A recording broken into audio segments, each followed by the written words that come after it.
Now, in addition to your two classical grand and grand piano, those two acoustic piano sounds, we have two electric piano sounds. And what are they?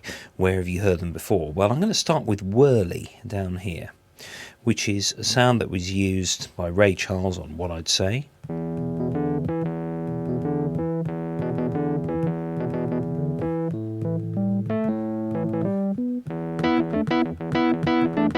Or it was used by Supertramp.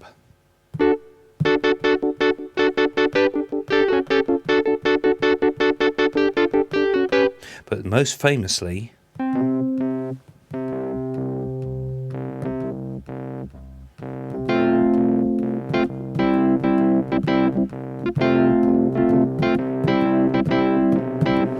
"Oh, you made me live."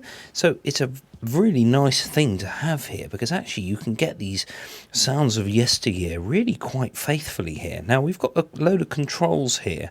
The tremolo control on the Wurlitzer isn't quite correct here, because actually on the original the tremolo is mono. That means that it doesn't go between the speakers like it does here.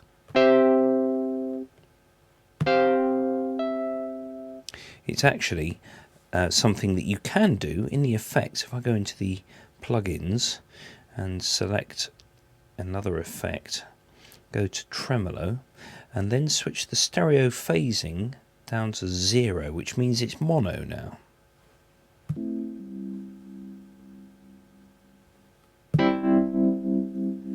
That is more realistic for a Wurlitzer sound, where the tremolo is actually on or off. There isn't a stereo imaging part to it. But if I just switch that off and get rid of that pain, we have chorus, which was really a mainstay of electric piano sort of updating in the 70s, where the original sound like this just sounded a little bit dated. So if you stick a chorus on it, it just brings that electric piano, which is a mono instrument originally, to life. Now, a grand piano is in stereo. When you record a grand piano, you record it with two mics, but with a Wurli, it's a single output, single jack output, or you mic up one of the speakers.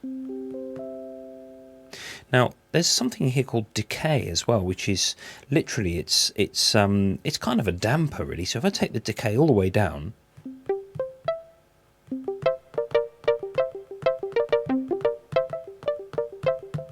actually becomes a new sound in itself, which is rather nice. And then infinite decay, it kind of doesn't sound like a piano anymore, because there's no sort of there's no natural drop off of the sound. But you know, these things which weren't technically available on the originals because of the technical limitations of what a piano could do. The Wurlitzer was called a reed piano, where it was actually a reed, a bit like holding a ruler off the end of a table, and it sort of goes like that. Now, that is, and there's a drive control as well, so you can, you know, make it sound a bit distorted.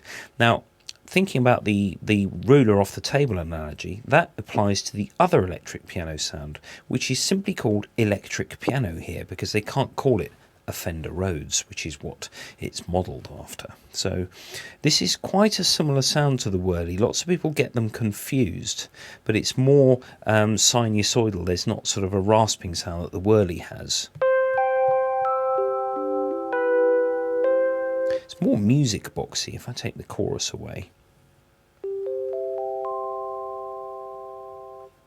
So famous things on the electric piano, you know, the Ray Charles scene in the Blues Brothers. Oh, that Shake Your Tail Feather. It's very difficult to play it on a tiny little keyboard.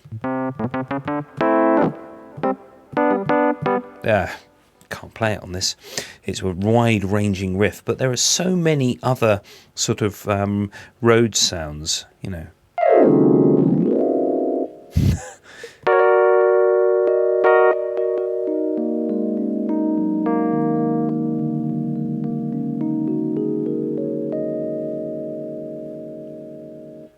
Go. So the tremolo on here this time is correct, because the tremolo on a Rhodes was indeed stereo. You can hear it going between left and right there. Incidentally, this control, where I was just fighting with it a little, is scroll or glissando.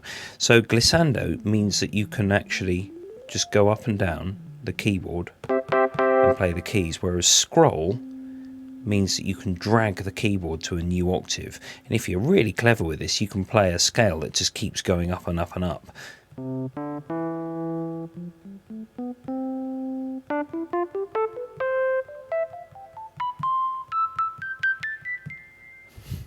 But that's just used to address different octaves. So I just go back down to sort of C3. C3 is middle C, so that's how it's sort of there.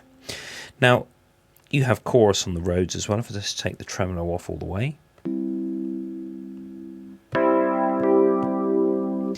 If you don't know me by now, you will never, ever, ever know me.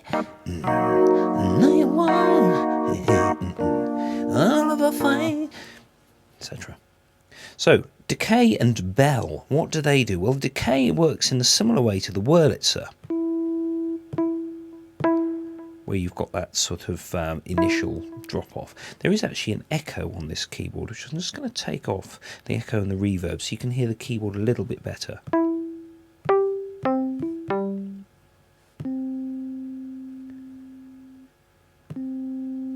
Once again, the maximum decay is not very realistic, but it's a new sound. Why not use it if it's of use to you? It might be more use than strings pad, maybe. Just have this Rhodes just going underneath infinitely. Now, there's something else called the bell here. Now, this is all to do with what happens at the beginning of a note. There's a sort of metallic sounding sort of attack on that note.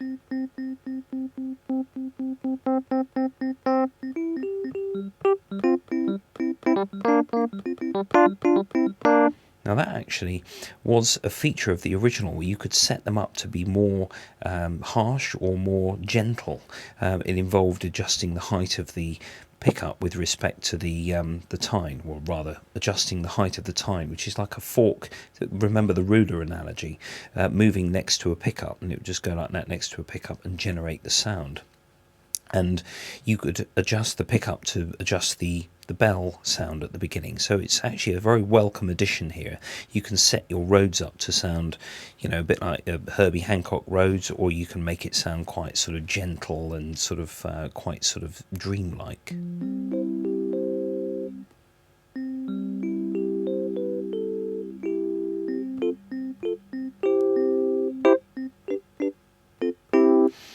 In addition, with the other pianos, of course, you have your velocity control.